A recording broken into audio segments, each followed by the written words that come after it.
Hi, everyone. Welcome back to the podcast. So, in this episode, we will be talking about people pleasing, what it means, what are the signs, sharing a bit of my experiences, the lessons I learned, and the actions that I'm currently doing in order for me to stop being a people pleaser. So, without further ado, let's dive into the episode. So, what is a people pleaser? What is the definition of a people pleaser? So, as per Merriam Webster's definition, a person who has emotional need to please others, often at the expense of his or her own needs or desires. I was able to read an article entitled 10 Signs You're a People Pleaser, which I got from another podcast. So, based on this article, here are the 10 signs that you're a people pleaser.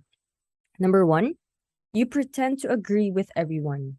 Number two, you feel responsible for how other people feel. Number three, you apologize often. Number four, you feel burdened by the things you have to do. Number five, you can't say no. Number six, you feel uncomfortable if someone is angry at you. Number seven, you act like the people around you.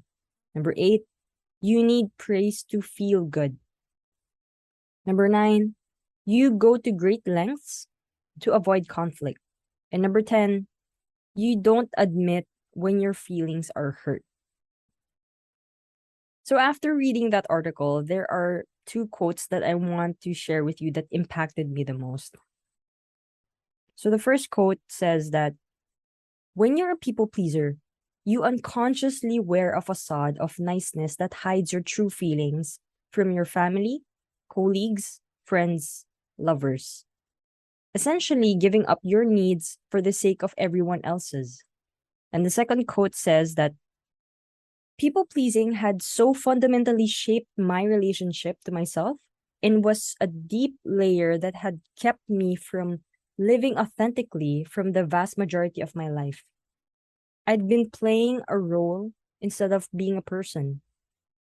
So, people pleasing are prone to those who have low self worth or self esteem, had experienced traumatic past experiences, not given enough love and attention in the development years as a child. So in a way, this can differ from one person to another. So in my experience, growing up, I never had that emotional and mental stability. It's usually you have to abide by the rules or you get punished. And if you did something right or if you follow the rules, then you don't get punished. That is how I was wired. So long story short, I ended up doing what was instilled in me, which is people pleasing. I have to play by the rules of other people so I won't get, in a way, punished or hurt. And the negative effect that this had in my adulthood was I felt very empty. I felt purposeless. I felt that my validation or my worth is found on other people's validation towards what I do. So I tried so hard to look for ways to satiate that emptiness every chance I get. As you may know, that didn't end well. This people pleasing mindset led me down a rabbit hole of more emptiness, more insecurity, suicidal tendencies, toxic and fake relationships. I soon grew tired of the unhealthy cycle and started to educate myself on setting healthy boundaries. I was completely unaware that my people pleasing caused me to ignore my true feelings and became passive aggressive or even resentment towards people. My self esteem, self worth, self respect was nowhere to be found. I was devaluing myself for the sake of external validation. This in turn gave other people the chance to take advantage of me. Though it is given that we are all social creatures and that we need a community to belong or a tribe, there's a big difference between belongingness and people pleasing. It all starts with acknowledgement and acceptance that you are unintentionally or a people pleaser and that you're trying to recover from it. Yes, it is hard to change what you've been taught all your life, especially when you grew up in an environment or society that instilled in you that you should be a people pleaser. And with this, it doesn't mean that when you stop being a people pleaser, it makes you a bad person. It just means that you are setting healthy boundaries with yourself and with other people so you can take good care of your overall health. At the same time, it helps you be more responsible with your own life rather than being responsible for others. It gives back that control that you didn't know that you have before. And here are the three things that I'll be sharing with you that keeps me from being a people pleaser. The first one is veer away from social media. The reason why I want to veer away from social media because it instills in me that other people's lives are better than mine, which is not helpful at all.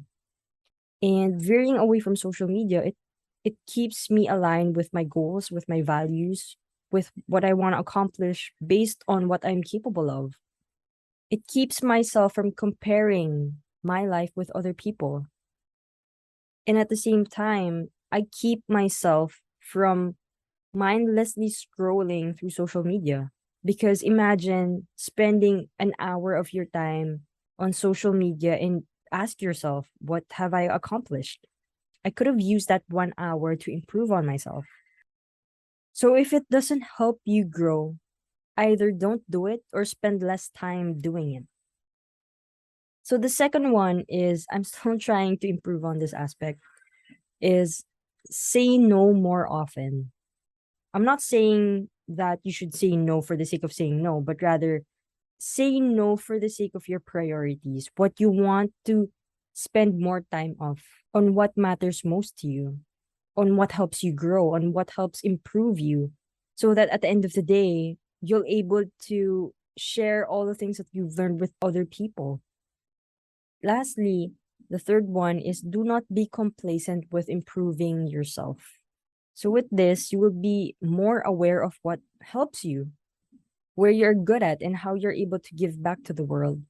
At the end of the day, being a people pleaser does not help anyone.